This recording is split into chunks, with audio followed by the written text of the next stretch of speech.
What's up, Champions fam? It's the bad guy, a WWE Champion, Zeke 4-0, back with a brand new video, and we are here today to take care of one last victory tour because we're here to clear out Modern Era Technician Dexter Lumis, Mercy the Buzzards tour.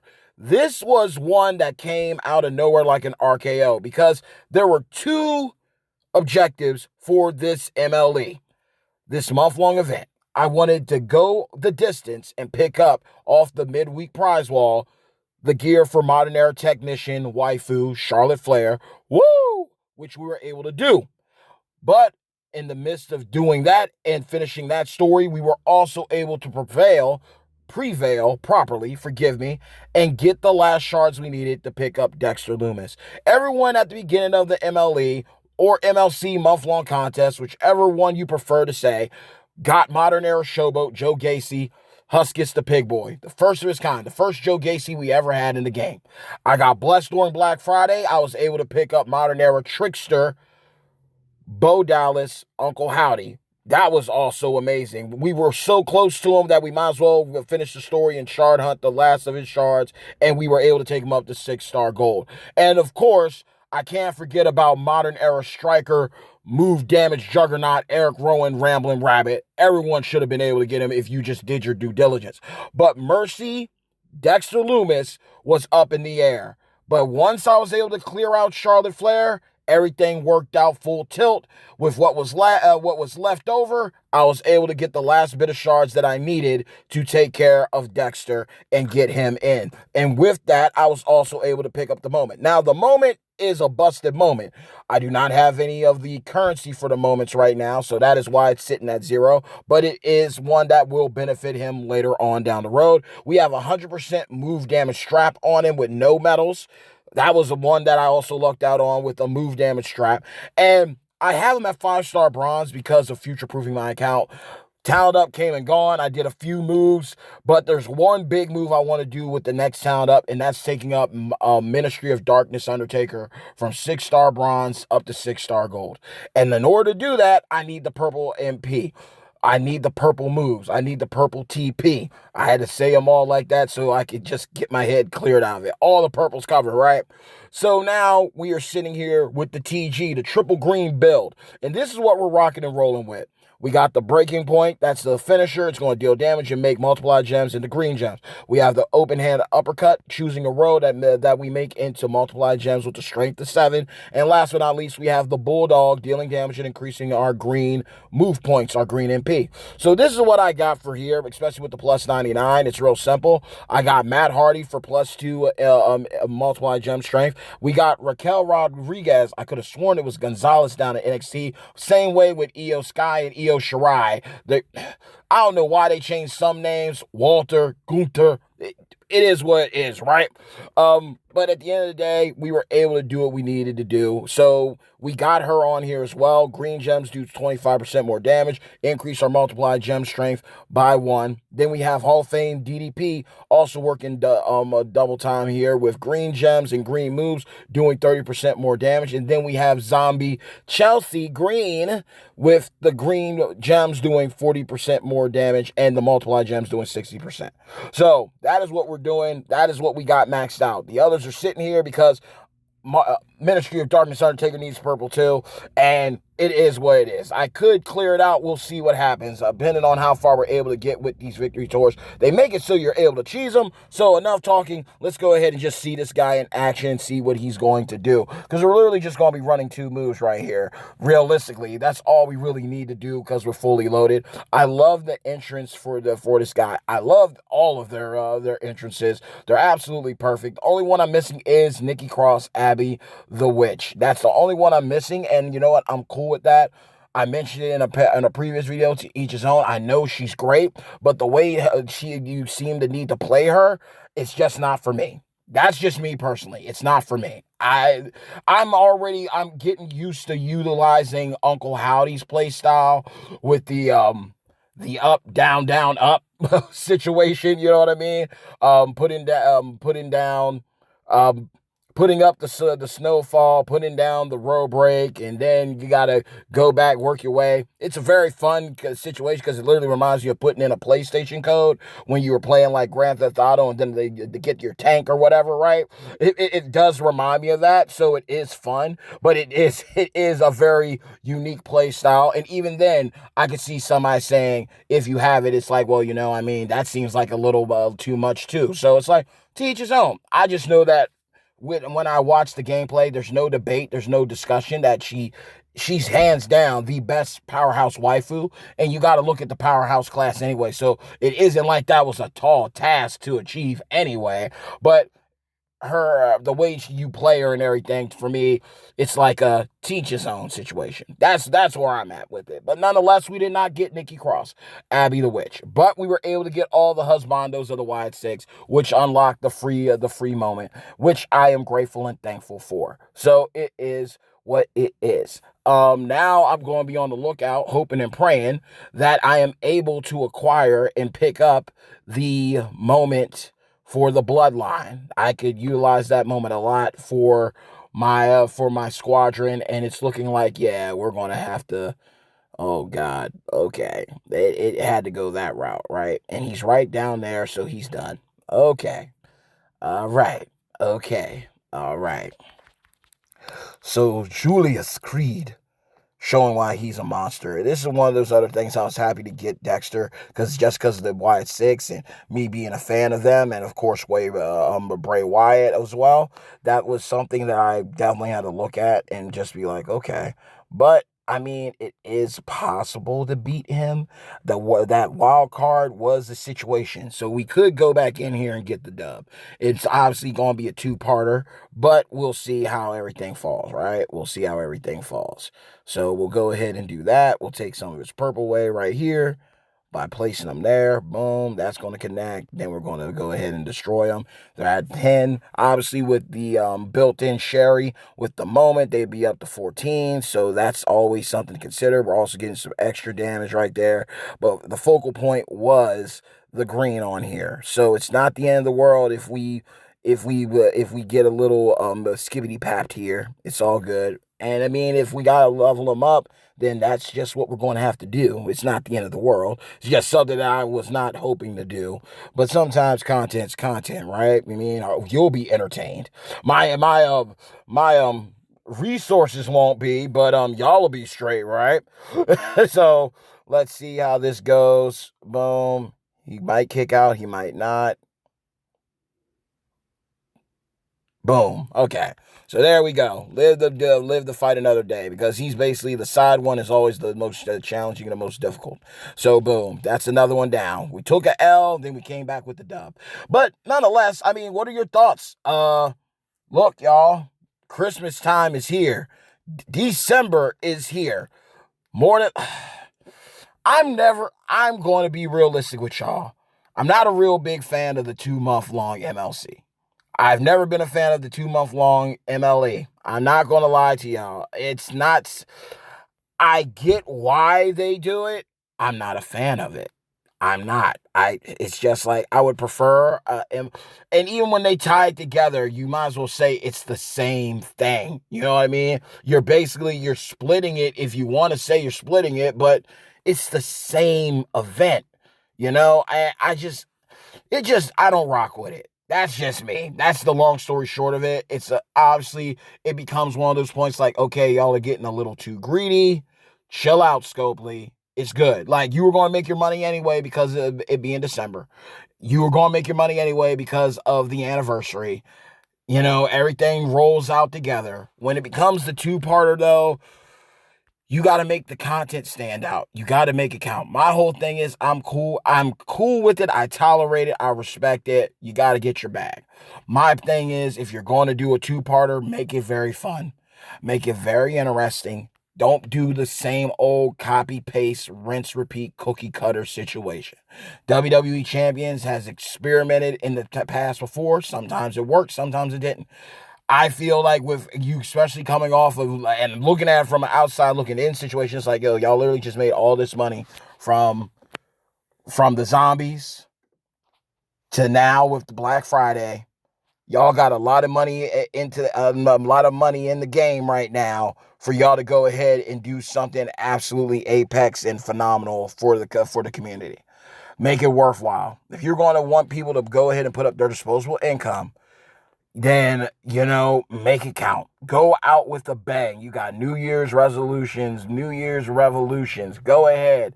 Make it worthwhile for everyone who puts their money up, and make it a crystal clear statement why WWE Champions is the best WWE mobile game, point blank, period. That's just me though. Whether they listen to me or not, that's up for debate. I'm just saying, when you do something so many times, it loses its luster.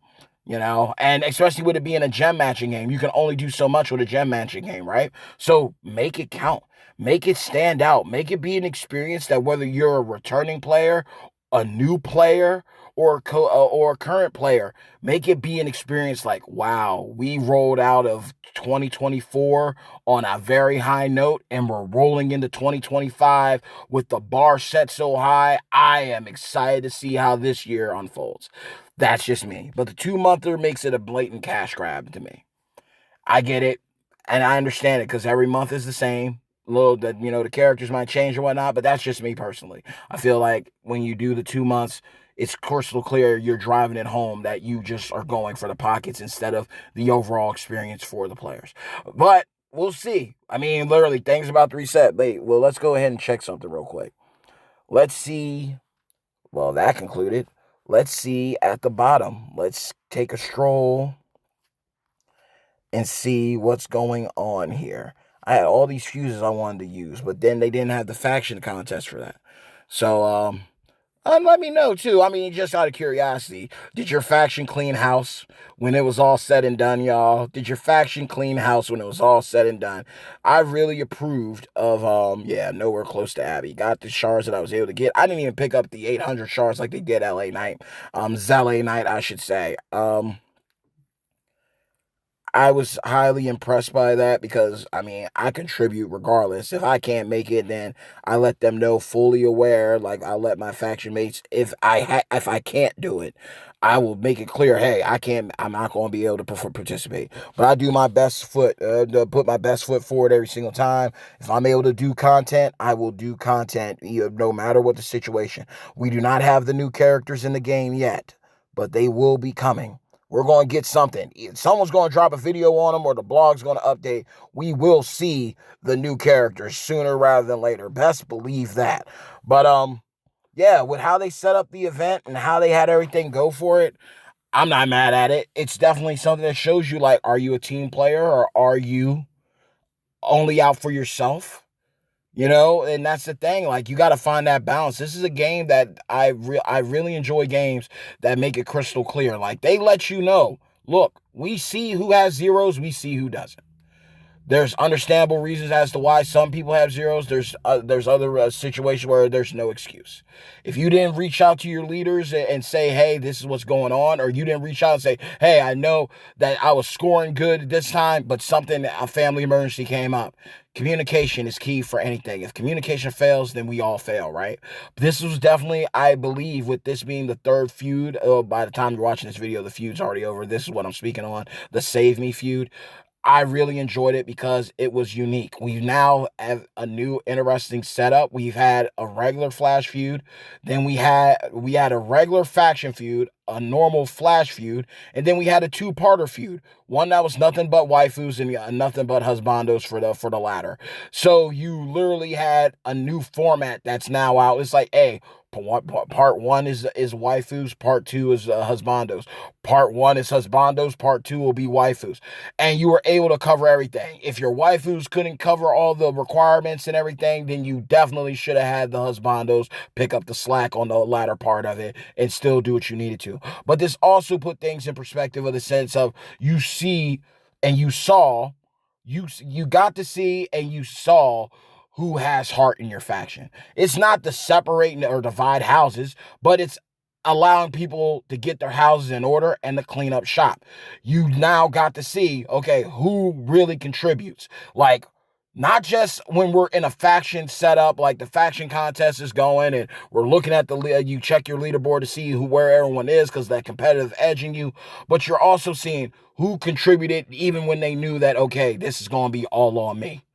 This is going to be all on me now. Like, I can't count on my boy King to come through. I can't count on my girl Lloyd girl to come through. I can't count on Two Welder. My points are my points. I got to show out and show out. I got to show up and show out. I got to show them why I am the bad guy. I got to show them why I am who I am, how I have been able to get to where I am today with the roster that I have, the work that I put in, the disposable income that I have invested into my passion and my hobby. I got to show them that I am able to walk the walk as well as talk the talk.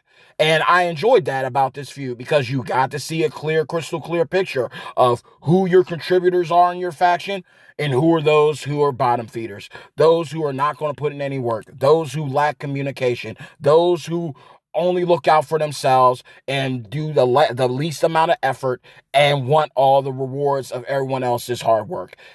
I'm just saying this was a feud for those. If that was ever in question, you got a crystal clear picture of who are your warriors, who are your soldiers, who are your troops, who are those that are who are those that are just bodies. They're just there. They're never going to be there. You have to accept that. And that's the harsh reality about anything in this life. There are going to be those that do great things. There are going to be those who don't.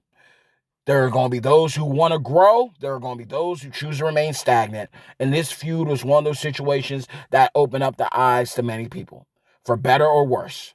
Now, obviously, if you're in the top 1% faction, you're in the top Holy Grail, you know what I mean, the Holy Trinity, then you don't got nothing to worry about. But for other factions, it puts things in perspective. You now know who's really there for the team, who really rocks with you when you're talking to them in Discord, who's really there giving advice, who's really there showing support and always having that enthusiasm and cares. Like you got your star employees, you got your star faction mates that they love being a part of your crew. They are going to give their all whenever they have an opportunity. Even when they got stuff going on, they let you know, hey, I might not be able to take care of things in the first half, but come second half, I'm going to come back like a bat out of hell. And then you got the other ones that are going to do the least amount, to say that they did something or to show that they did something so they don't get kicked, right? And then you got the ones that literally just show you like they could talk a good game or they don't talk at all. They do nothing at all. And you had to deal with that harsh truth, but it makes everyone better. And you got to cut ties with people like that. You got to, if you know where you're headed, if you know where your vision is, you need like-minded people to get there. You need to be encouraging one another, inspiring one another. You don't need nobody holding on like a crab in the bucket, pulling you back, holding you back from what you could be. Because it hurts when you realize, like, oh, snap, like we could have broken to the top 100 this time, but I got like 15, 20 people in my group. They talk a good game. They're on there showing threads and showing pictures and memes and everything like that. But when it comes to putting that work for showdown, blitzes, boss battles, feuds, it's like, why are you... It's not, the energy's not matching up. The math isn't mathing right now. What's going on? And then you got people that you would think that might come across one way, but they got your back every single time. They got your back. They might not even talk to you. Y'all might click up all the time and fuse, never say a word to one another in Discord. But you know they got your back whenever they pull up. And they know that they can count on you when you show up. So that's one of those things that I really did enjoy about this past weekend feud contest, and with you having the individual, you got the rewards from busting your butt like any other, but it also like put a microscope, a telescope, whatever you want to know, kind of scope on there, on the perspective of you really got to see who really stands on business and who needs to be fired. You know what I mean? And you make room for people that actually want to be a part of your faction, people that actually want to do better, actually want to grow, actually want to expand. And again, going about this a little bit before I get out of here. This was supposed to be short, sweet, and brief. It's fine if you're in if you want to find a faction that's laid back, they don't take the game serious. It's fine if you find a faction that's, you know what, very anal and punctual. If that's what you like, that kind of pressure, there's a faction out there for you. If there's a faction that's a blend of both, you know, hey, we have fun, we do what we need to do, but at the same time, when it's time to get these points, we're going to go ahead and do what we got to do, and everyone does their part, there's somewhere out there for you. There's always going to be a family for you. And if you get kicked, if you happen to get removed from a faction, this situation, especially rolling into a new MLE, like normally that's when people clean house at the end of an MLE, like at the beginning of that, like the end of one and the beginning of the other, that twilight period. Don't take it personal. Learn from it. Hold yourself accountable and be responsible. People aren't just going to kick you just to kick you anymore. This game's been around long enough that there's a standard. And literally, if you're even in a laid back faction and you get kicked out, that speaks volumes about your character. So let's be real. There's a person behind the excuse me. Got choked up, literally. There's a person behind the screen. Look in the mirror and figure out who you really are. You either build or you destroy. But nonetheless, I really did enjoy this weekend's feud setup. I enjoyed the whole situation of the pressure, that good kind of pressure put on you to be like, hey, this is on me. Let me do my part so that my faction can shine. And that's how it's supposed to be every single time. Treat it like that. Respect the art. Respect the love. Respect the communication. Respect the individuals that are right alongside you in the trenches putting in that work. And because this is like I love the irony of it all is that the simple fact that we're here. It's like why six are big about family, doing right by those you love. And you know what? Heal or hurt. Are you healing? Are you helping build your faction? Or are you hurting them? That's the thing. Like, just be realistic. Crab in the bucket mentality. Oh, if I can't make it, they can't make it. No, stop. Just stop. Because it's not always about you. It's not. And if you think you can do it better, then open your own faction. If you think you can do it better, then find somewhere that'll to put up with your lack of enthusiasm and see how long it gets you. See how far it gets you. It's a beautiful game. It's with a lot of beautiful people in it. And you know what? No matter where you're from, whether you're across the waters, whether you're in the same state, the same house, right? Right up the street, right? Crazy stories with WWE champions in the community here. At the end of the day, there's always going to be someone that's there for you. But you got to be there, show that you're there for them as well. And so, a lot of times it's not about, it's like actions speak louder than words. You could talk a good talk and and come up short every single time. But when you fall, are you going to get back up again? That is the question. But nonetheless, y'all, we finished this out with a bang. So, hey, yo, hard work pays off. Dreams come true. Bad times don't last, but champions do. Mad love and respect to each and every single one of you, my beloved champions fam. Like the video, share the video, but most importantly of all, if you haven't done so but you really want to, make sure to drop a people's elbow on the subscribe button as well as hit a razor's edge on the bell icon to receive all future notifications from yours truly, the one and only bad guy, a WWE champion, Zeke 4-0, the most electrifying content creator in WWE Champions Entertainment. I love you all. I respect you all. I'm praying for you all tenfold. Let the good times roll. Hopefully by the time this video is up, the Blitz has been uploaded. I've been patiently waiting for it to show up, and it is yet to, but I am excited to see it. You might get another video out of me, depending. It's been a very long weekend. With that being said, though, I love y'all. Let's talk about it. How was your feud experience? How did things go within your faction when everything was said and done? How did you do with the Blitz? And what are you thinking is going to go down for December 2024's MLE month-long event? Who are the characters going to be? The free-to-play, the A tier, the S tier, the S plus tier? Do you think it's going to be a two-parter?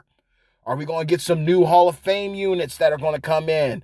What do you think if it's going to be a two-parter, what do you think part one's theme's going to be? And what do you think part two's theme's going to be? Or if it's a normal month-long, what do you think the theme's going to be and who are the characters coming in with it before the blog goes live? If the blog goes live, then by all means, share that in the comments too. We'll chop it up about it and what do you think they're going to be looking like and who are you the most excited for? But until then, though, have no fear. We're here. Run.